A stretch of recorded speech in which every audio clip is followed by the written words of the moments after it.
a very warm welcome. This is not the first time that we use the platform of the Munich Security Conference to show pictures, to present evidence, visual evidence of what has been going on in Ukraine now for 2 years. We've just tried to calculate. I think we are on something like day 721 or something like that into this war. And I want to thank the organizers, Björn Geldhoff in particular, who has put this all together. But of course, even more importantly, my good friend Victor Pinchuk for having taken the initiative to organize and to fund this enterprise. A month ago, in a slightly different format, the impressive pictures which are going to be shown on this screen were being presented to the thousands of participants at Davos in January. And I think that had a real impact there also on so many people who have no idea of the extent of the devastation in terms of human suffering, but also in terms of destruction of property, etc., that's been created in Ukraine throughout the country, and not only in eastern Ukraine. I know that President Zelensky is still in Berlin conducting discussions with German decision makers, with Chancellor Scholz and others. We are going to welcome him when he arrives later tonight, and for these next 2 days. Let me say that as someone who has had the privilege of organizing this conference for the last 18 years or so, I'm now in the happy position of being something like the chairman of the board. So it's not my responsibility anymore to organize the day-to-day proceedings, but I'm the happiest person when I think of the fact that we can hopefully make an impact, have an impact this weekend, especially on the American congressional delegation.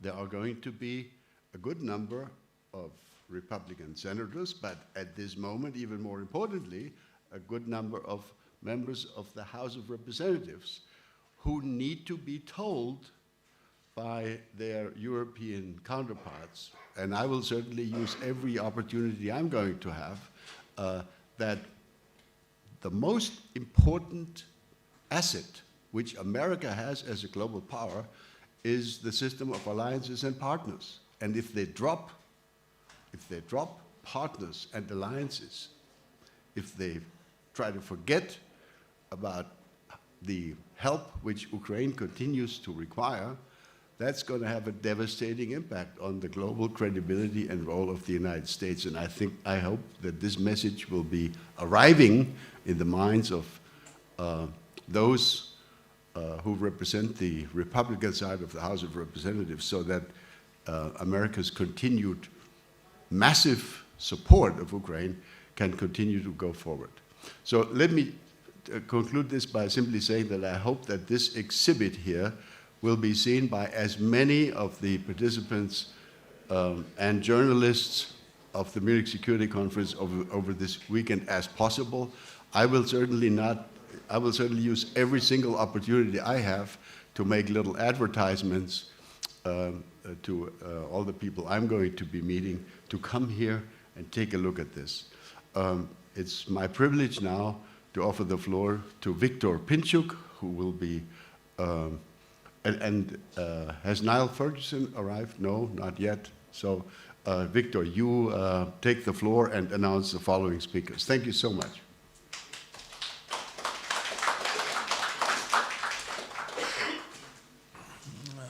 Dear friend, thank you that you are here for the opening of our exhibition, Ukraine Deciding Your Tomorrow. Thank you very much, Madam Vice Prime Minister of Ukraine. Wolfgang, thank you very much for your introduction.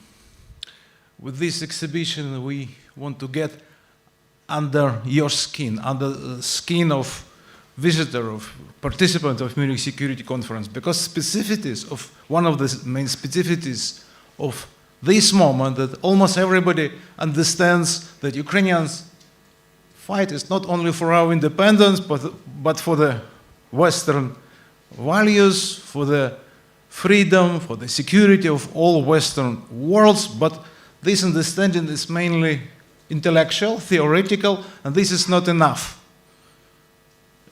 It's really, this feeling has to get under your skin, and only with the power of art, with the power of really big artists, you can get this. Because to understand this, you have to be in Ukraine.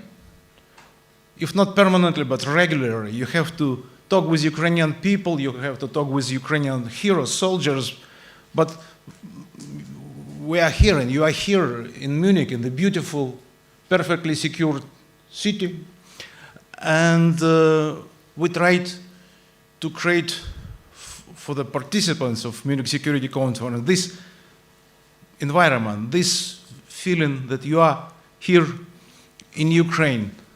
Because, you know, you have to talk with the soldiers. I talk with them much, and they are really devastated, and they're really now, some of them really depressed, because they said, we're not sure that Western support is coming. They said, if we knew that great support will come, if not now, but in the not very distant future, we will fight until that point. But as of now, this is, unfortunately, this is not obvious. It would come or not. And this is very, very depressing and disappointing. That's why, Ambassador Ischinger, I hope that all these members of congressional delegation will attend this exhibition. At least we will try, and we have preliminary agreement with some of members of the Congress that they will be here, and we believe that this exhibition will contribute to our victory. Thank you very much for your attention. I think now we have great honor to give floor to our Vice Prime Minister. Thank you.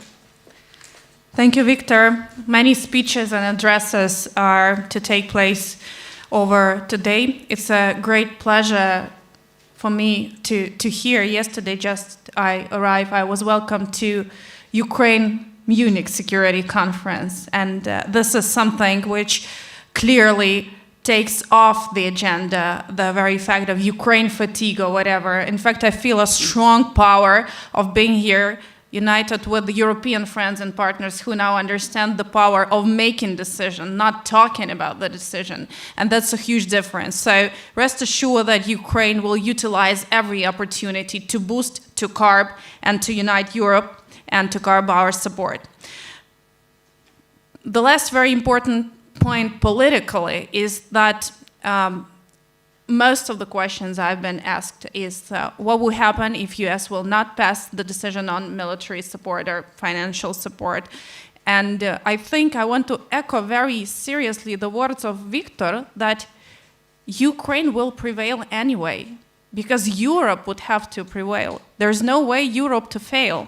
And here we are Europe. The war is in Europe, and it has been a very unexpected message yesterday. So there's no way Europe to fail. But there's also something that we would remember, and we want to remember good things done by our partners. So I'm sure that the decisions will be taken, and if there's any slight feeling that Ukraine is not worth of making the decision for our freedom and for our independence and for our ability to survive, my message here today over these days that Ukraine has never been letting down, and we're not letting down our people, we're not letting down our partners, and we are, by everything we do, by our fight, we're making the Europe only stronger. So supporting Ukraine is supporting the Europe. But I think that this kind of exhibition, it is important to realize that whatever we say, is whatever has been it's not a political process.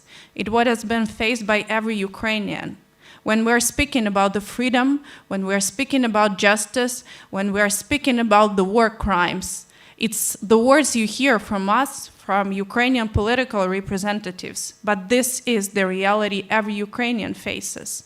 And this is the war of a nation, is the war the people have seen, have felt. That's why our resolve and commitment is never going to fade.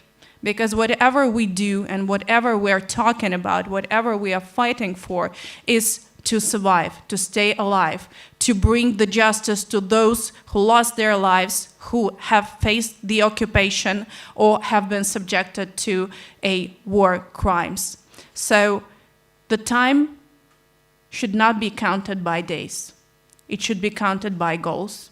It should be counted by the principles that nothing to be discussed today or days before should serve the purpose of justification the aggression.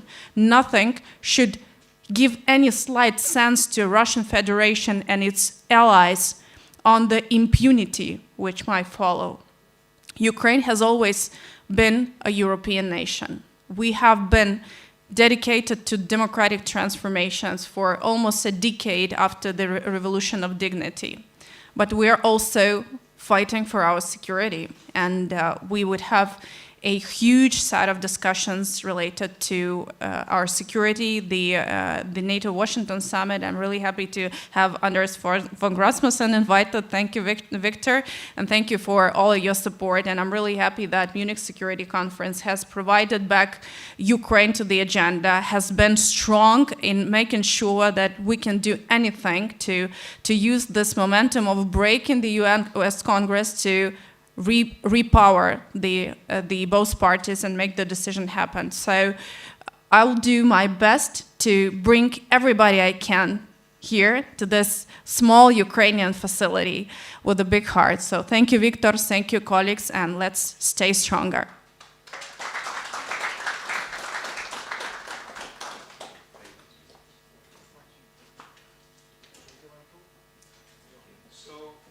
I propose we switch on the video. The work that we are going to see here is a work of Alexei Sai.